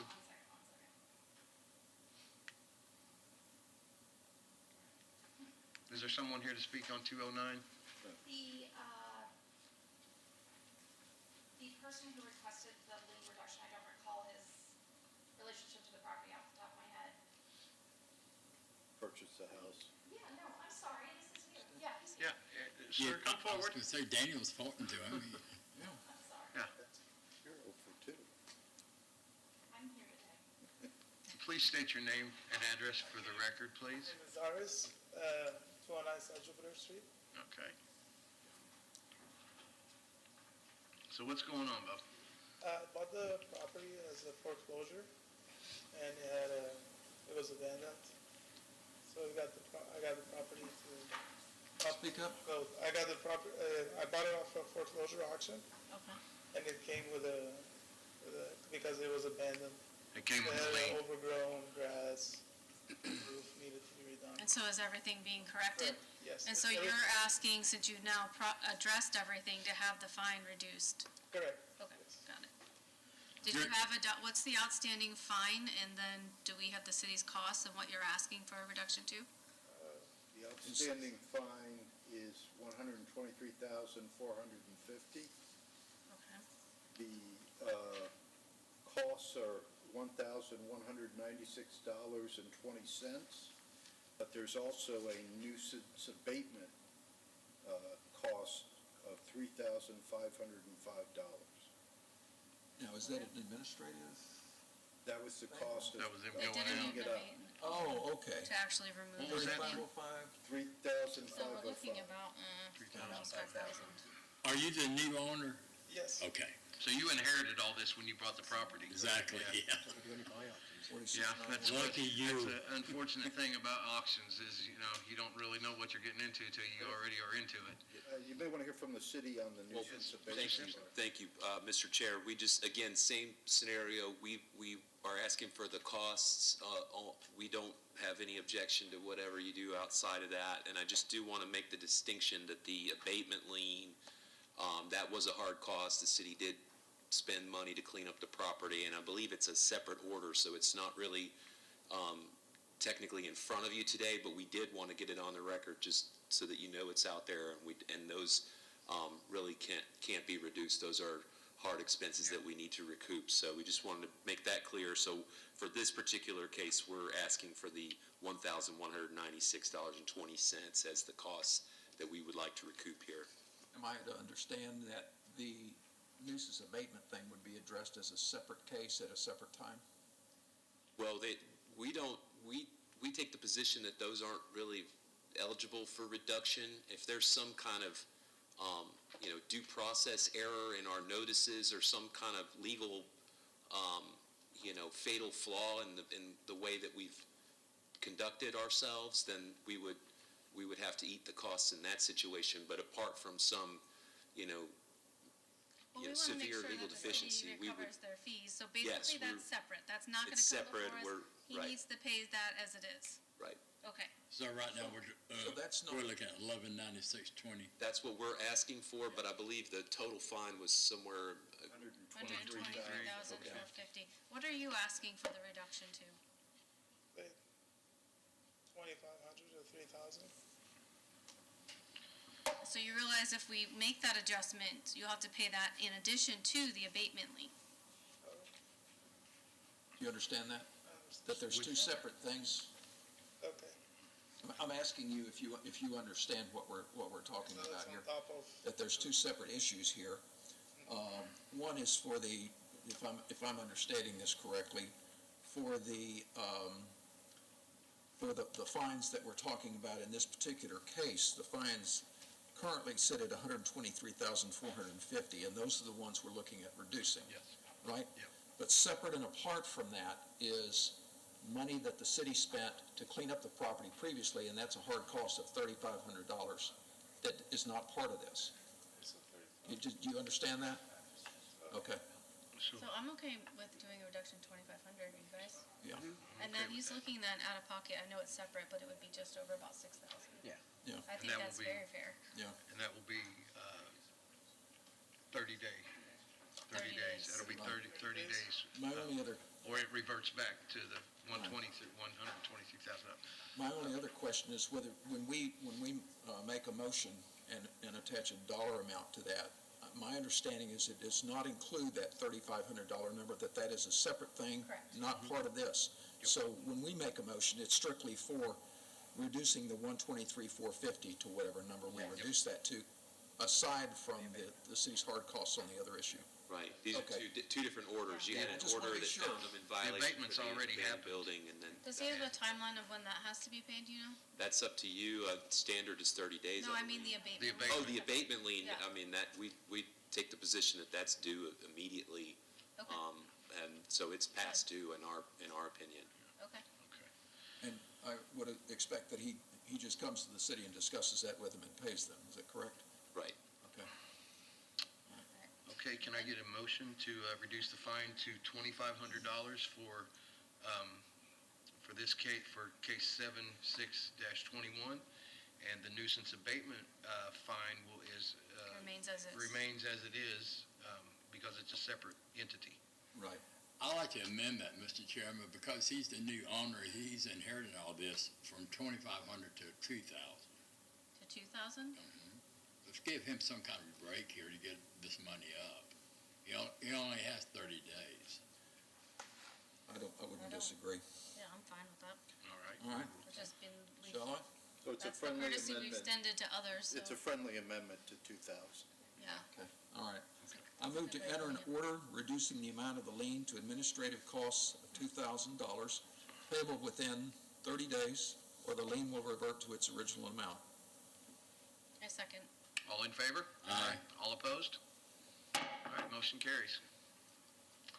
All right, our next one is 6.3 on our agenda, case 103-21.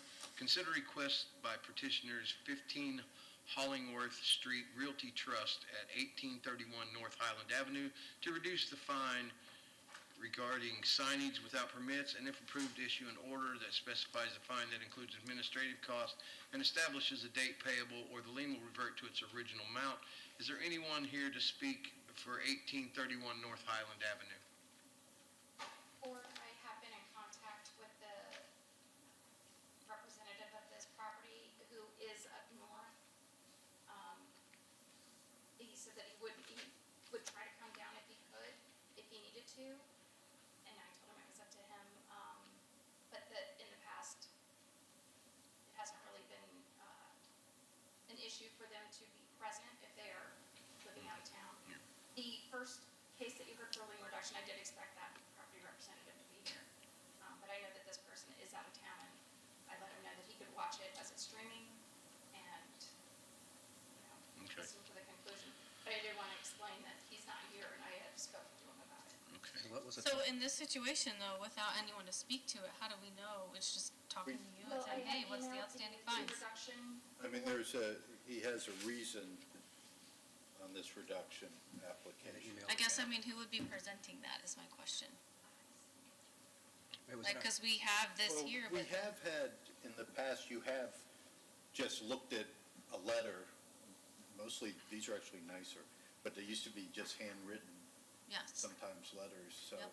that is something you have considered in the past.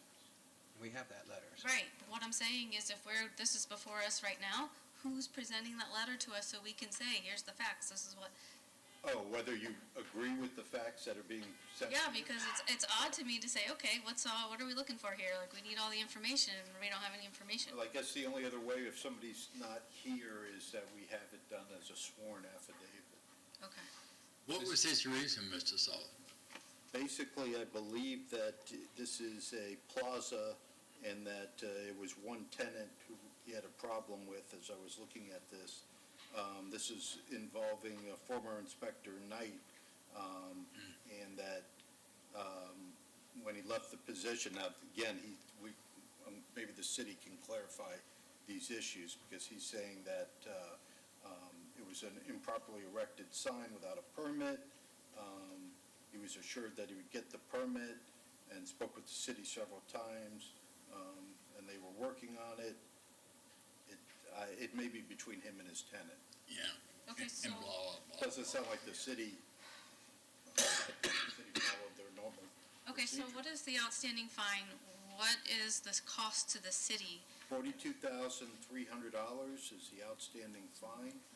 The cost to the city is $1,339.20. Thank you.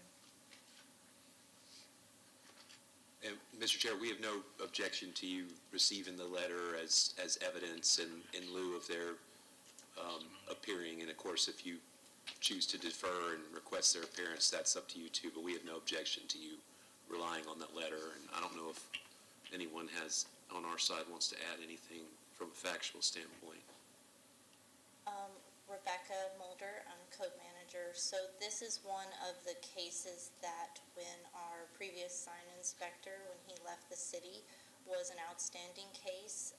There was some additional time that was given, and then eventually an affidavit of noncompliance was issued because no permit was ever pulled, signs were not removed. I'm sorry, Shortly after, the signs were never removed or permitted, so an affidavit of noncompliance was filed with the board. It was approved, and then we sent out, notices were sent out to remind residents and property owners that have outstanding liens from the clerk's office. That's when we got contacted about this, and he has spoken with our current sign inspector, Stephen, as well as myself, to try to work this out. Those properties are no longer, those tenants are no longer there, so those signs were brought down. That's why he's able to apply for the reduction, because it is, those issues are in compliance. There's some other things that he's working on with the inspector, because it is a large complex, so there is some other issues that are being worked out. But as far as what's referenced with this one, these are in compliance, and so he is applying for a reduction of those fines. So does it say what he's asking the reduction to? No. He wants it all removed. Did it say? That's not happening. I have a couple, Zero. yeah, Yeah, no. I have a couple of comments and/or questions. Number one, I mean, it went on a while, but number two, not being privy to the facts makes it difficult for me to figure out what to do with this. I mean, if it was simply ignored, it's one thing, but if he had a tenant that put up a sign that refused to move it, and he's the property owner, he's liable or he's exposed, now that the tenant's gone, the thing is down. What occurred and whose doing was this? Because that would influence my thinking and my judgment on fine assessed to the owner. If he was in a position where the guy said, "You touch my sign, I'll sue you," or whatever the situation was, I'd like to have more data if that's available. I'd like to see somebody here.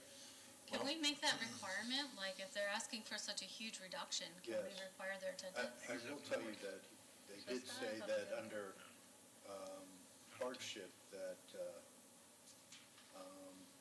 the amount of the lien is ridiculously excessive.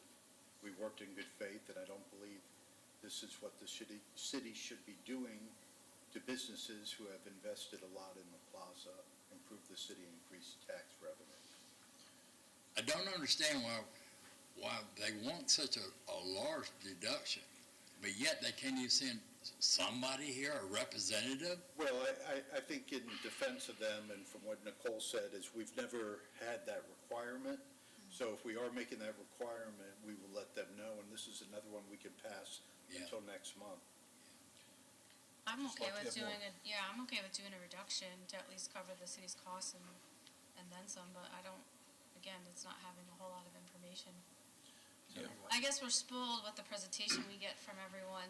That's basically laying everything out, and then here we are with these requests for reductions without, it's like pulling teeth to get the information where I feel like it should be presented, is You what want I'm to make saying. it 2,000? Maybe if we delay it, somebody would show up next month. Well, can we do, yeah, well, here's the only issue. So let's They're out assume, of state. let's assume for argument's sake that they can't have someone here.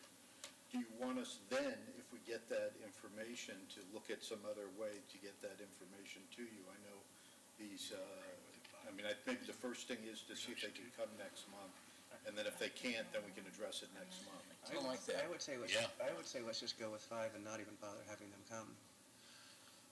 You want to, Well, if you're going to reduce it to I think 5's a little bit much considering we just adjusted the other guy to 2,000 and this one's just for signs.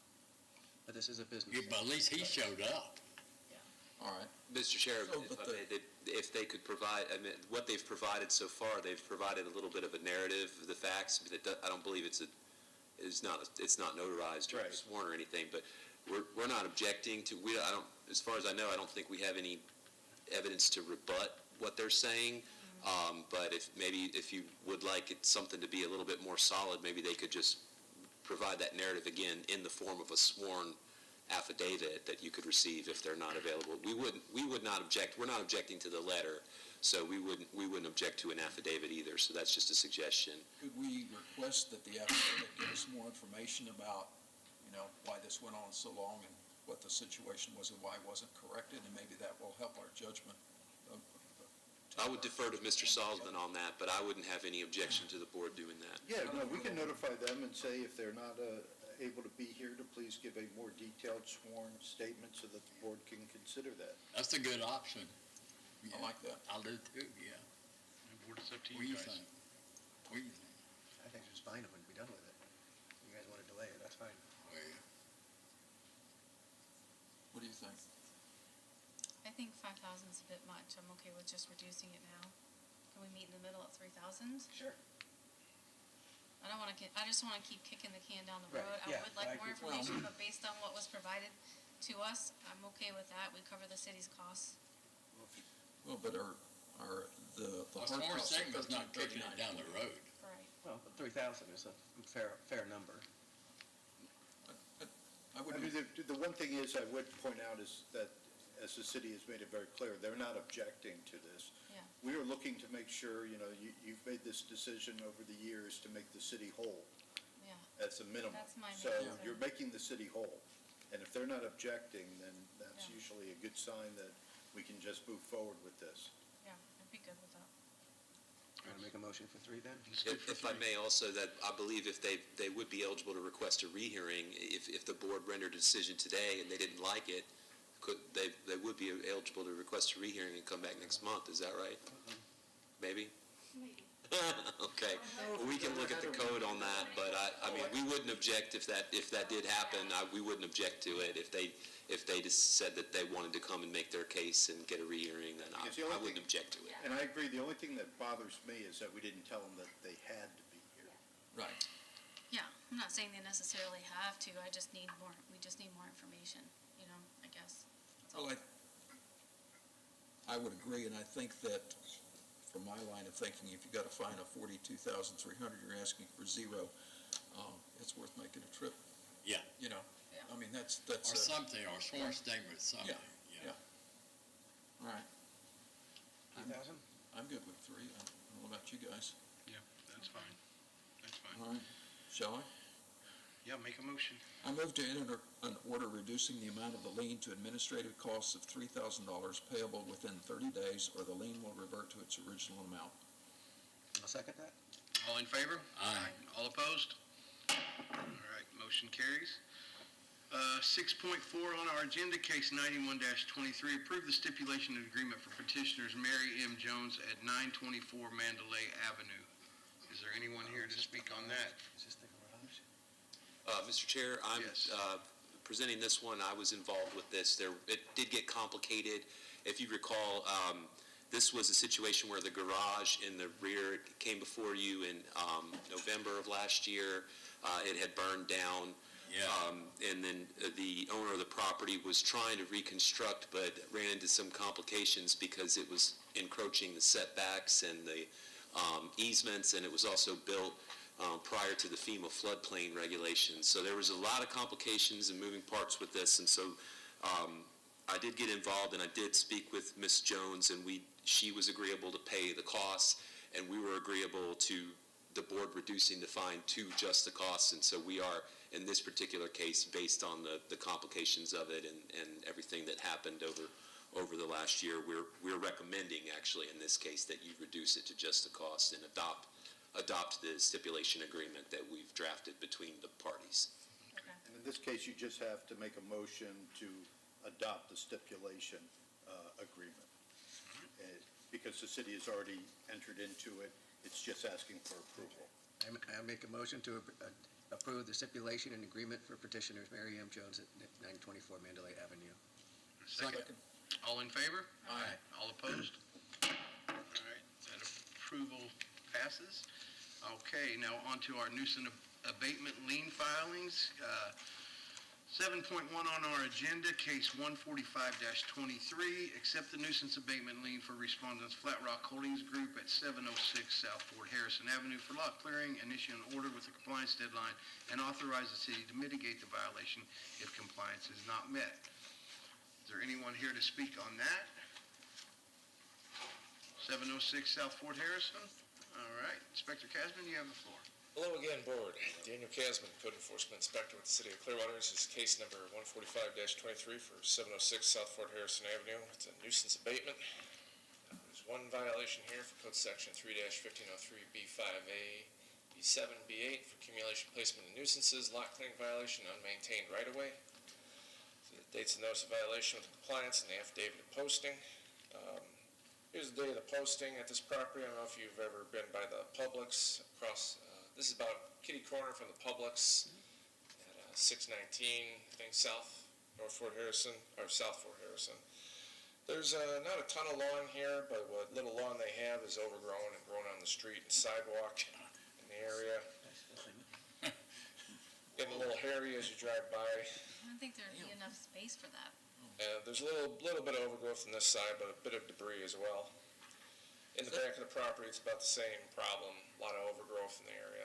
That previous picture, was that graffiti? Or what is that? Or is that Markings by utility the markings city, or yeah. what? I'm not exactly sure myself. I see city markings. Hopscotch. That looks like graffiti. I could take a closer look at it. I'm just wondering. I figured it was a gas line marks, but if you think it's a crown or something, I Yeah, could it take looks a like a look. crown. Well, you got some further up by the pole too, so I'm just wondering. That is not, Somebody drew that's in not the part of lines. your practice. Not today, no, this is just simply for the lot clearing. Never mind then. No, something that could be looked into. This was the rear of the property back in October. This is what it looks like along that curb still. That was earlier on this month. Somebody took the notice, or it might have blown off. This was yesterday. Went by, same issues on the property, overgrown. And then someone's dropped off their boat trailer in the back, but that might end up going next month instead, depending on how long that stays. But compliance will be met for lot clearing of this property by mowing what lawn there is, edging the curb and sidewalk, and removing all trash and debris. And, requesting compliance 5 days after the board renders its order. All right. You have any questions, board? All right. Can I move to enter an order finding the respondent in violation of code, requiring the respondent to correct the violations within 5 days of board's written order. If the respondent does not comply within time specified, the city may take all reasonable actions, including entry into the property to abate and maintain the nuisance and charge the respondent with a reasonable cost, which will become a lien on the property. If costs, fines, and fees remain unpaid 3 months after such lien is filed, the city is authorized to foreclose, collect, or settle such lien. Second. All in favor? Aye. All opposed? All right, motion passes. 6.2 on our agenda, case number 76-21, consider request by petitioner, the estate and unknown heirs of, is this right? No. Yeah, no, I'm sorry. Yeah. I'm reading wrong. 7.2 on the agenda, case number 146-23, accept the nuisance abatement lien for respondents DRB Investments LLC at 1001 Ingman Street for lot clearing, and issue an order with a compliance deadline and authorize the city to mitigate the violation if the compliance is not met. Is there anyone here for DRB Investments? No? Inspector Dixon, you have the floor. Again, Board, Gregory Dixon, Code Inspector for the City of Clearwater. This is case 146-23, 1001 Ingman Street for a nuisance abatement. One violation at the property for overgrowth. The notice of violation was mailed and posted on 10/25 at the compliance date of 11/5. The certified mail was unclaimed on 11/8. There's a picture of the posting the day posted. Yeah, big time. Just a vacant lot on a corner. It's changed hands a couple times in the last couple years, and whoever's recently bought it hasn't been maintaining it. And here it is, the beginning of this week, basically in the same condition, just a little more overgrown. Compliance can be met by clearing all overgrowth and debris from the property. And I'm requesting compliance 5 days after the board renders its order. All right. Any questions? Can I get I move to enter order finding the respondent in violation of code and requiring the respondent to correct the violations within 5 days of board's written order. If the respondent does not comply within the time specified, the city may take all reasonable actions, including entry into the property to abate and maintain the nuisance and charge the respondents with a reasonable cost, which will become a lien on the property. If costs, fines, and fees remain unpaid 3 months after such lien is filed, the city is authorized to foreclose, collect, or settle such lien. Second. All in favor? Aye. All opposed? All right, motion carries. Our next case is 7.3 on our agenda, case number 147-23, accept the nuisance abatement lien for respondents Herbert Miller at 302 Pennsylvania Avenue for lot clearing, and issue an order with a compliance deadline and authorize the city to mitigate the violation if compliance is not met. Is anyone here to speak on 302 Pennsylvania Avenue? Inspector Dixon. Gregory Dixon, Code Inspector, City of Clearwater. This is case 147-23 for 302 Pennsylvania Avenue for a nuisance abatement. There's one violation here for overgrowth, and it covers unmaintained right-of-way, overgrowth in the right-of-way, and accumulation of trash and debris. The notice of violation was posted, mailed on 11/2 with a compliance of 11/12. Delivery was attempted, but this owner has passed away. This was a rental property that no longer has a tenant in it. And I am in contact with the attorneys that are handling the estate, and they're in contact with the family's representative. They have taken care of a couple issues, but they haven't had anybody come out and cut the grass. Here's my posting on the 2nd of November. The bush is growing out in the sidewalk, in between street and sidewalks, overgrown. Backyard's overgrown. This week it's just worse than it was on the day of posting. It's a jungle. compliance will be met by clearing all overgrowth and debris from the property and include the sidewalks in the area between the street and sidewalk. And I'm requesting compliance 5 days after the board renders its order. All right, Board, do we have any questions?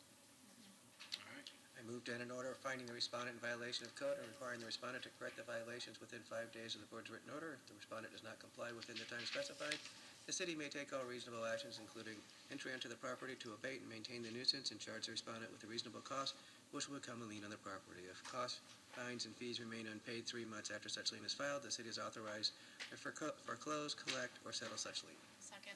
all in favor? Aye. All opposed? All right, motion passes.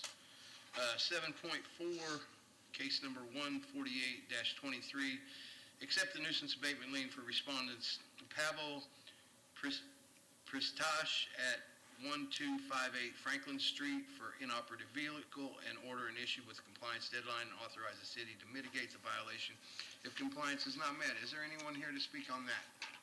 No? Inspector Stevens, you have the floor. Good afternoon, Board.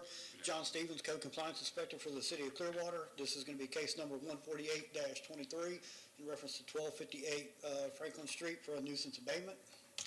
We have one violation here at the property for 3-1503B6, which is storage of an inoperable vehicle. Notice was sent out and posted on the vehicle on September 25th with a compliance date of October 25th. And I received a certified mail that it was signed for on September 29th. This was actually the vehicle that day. Per city code, the vehicle's got to be maintained in an operable condition, both mechanically and legally, which means it has to have a valid license plate so it can be operated on a city street. As you can see there, it does not have a license plate, and that was on the day of posting. This was on the compliance date. There was no change to the status of the vehicle. And then this was yesterday. Again, no license plate on it. Hasn't moved at all. And when I went by there earlier today, it's still sitting in the same location. I have not had any contact with anybody from the property or the owner of the vehicle. Strange. The window's down. Yep. Compliance can be met for the storage of an inoperable vehicle by obtaining or displaying a legal license plate on the vehicle and maintaining the condition of the vehicle both mechanically and legally. And then my recommendation is request compliance within 5 days after the board renders its order. All right, Board, do we have any questions? Can I get a motion? I move to enter an order finding the respondent in violation of code, requiring the respondent to correct the violations within 5 days of the board's written order. If the respondent does not comply within the time specified, the city may take all reasonable actions, including entry onto the property to abate and maintain the nuisance and charge the respondent with a reasonable cost, which will become a lien on the property. If the costs, fines, and fees remain unpaid 3 months after such lien is filed, the city is authorized to foreclose, collect, or settle such lien. Second. All in favor? Aye. All opposed? All right, motion carries. All right, 7.5 on our agenda, case number 149-23, accept the nuisance abatement lien for respondents Justin and Liz Lee at 300 South Arcturus Avenue for lot clearing, and issue an order of compliance with a compliance deadline and authorize the city to mitigate the violation if compliance is not met. Is there anyone here to speak for 300 South Arcturus Avenue? Inspector Stevens, you have the floor. Again, Board, John Stevens, Code Compliance Inspector for the City of Clearwater. This is case number 149-23 in reference 300 South Arcturus Avenue for a nuisance abatement. We have one violation here of Code Section 3-1503B5A, which is accumulation and placement of nuisances. The notice of violation was mailed and posted on November the 2nd with a compliance date of November 12th. The certified mail as of November 18th was not picked up, but I was able to make personal contact via phone to the property owner, who told me they were going to go out there and take care of the issues because there's more than just this that will probably be coming up next month to the board. And then nothing ever occurred. This is some photos from the day of posting. As you can see, there's a lot of loose trash floating through this property. Some like cellophane food containers, beer cans, other just miscellaneous pieces of plastic and trash is just floating all throughout this property. Some type of broken piece of furniture there, obviously some dead vegetation that has not been cleaned up. Nice new air conditioner, though. They're actually throwing out, looks like cantaloupe after they eat it or whatever, and just letting it kind of rot there, which I get that can be kind of a natural thing in a way, but that does cause, pests and other things to come around. Some styrofoam cups, there's broken beer bottles, all kinds of things kind of going on there. These were pictures after the compliance date, and as you can see, they're still the same beer cans out in the front yard. The same packages are still there. The Wawa bag showed up along with some other things, but the broken furniture actually kind of disappeared. And then this was yesterday. Again, the same packaging still out there, beer cans still throughout the property, loose trash just floating around everywhere. And when I went by there today, again, all that was still in the same condition. So compliance can be met for this accumulation and placement of nuisances by removing all loose trash that's scattered throughout the property and ensuring that the residents of the property are abiding by this and spot checking the property on a regular basis and maintaining the cleanliness. Our recommendation for accumulation and placement of nuisances is requesting compliance in 5 days after the board renders its order. All right, board, do you have any questions? No. All right, can I get an order? I move to enter an order finding the respondent in violation of code and requiring the respondent to correct the violation within 5 days of the board's written order. If the respondent does not comply within the time specified, the city may take all reasonable actions, including enter into the property to abate and maintain the nuisance and charge the respondent with the reasonable cost which will become a lien on the property. If costs, fines, and fees remain unpaid 3 months after such lien is filed, the city is authorized to foreclose, collect, or settle such lien. Second. All in favor? Aye. All opposed? All right, order carries. All right, and the last one for today is item 7.6, case number 150-23, accept the nuisance abatement lien for respondents David Smith, Gillespie, Trey, and Aphrodite Coronis Trey at 2583 Deer Run East for lot clearing and issue an order with the compliance deadline and authorize the city to mitigate the violation if compliance is not met. Is there anyone here to speak on that case? No? Ms. Brown, do you have the floor? Thank you. Save the best for last. Save the best for last. You guys hung in there. It's been a couple hours. Yeah. Shelby Brown, City of Clearwater, Senior Code Inspector. This is a nuisance abatement case, number 150-23 for 2583 Deer Run. So there's one violation of this property, and it's a public nuisance condition for lot clearing, overgrowth, and accumulation of debris and landscape maintenance.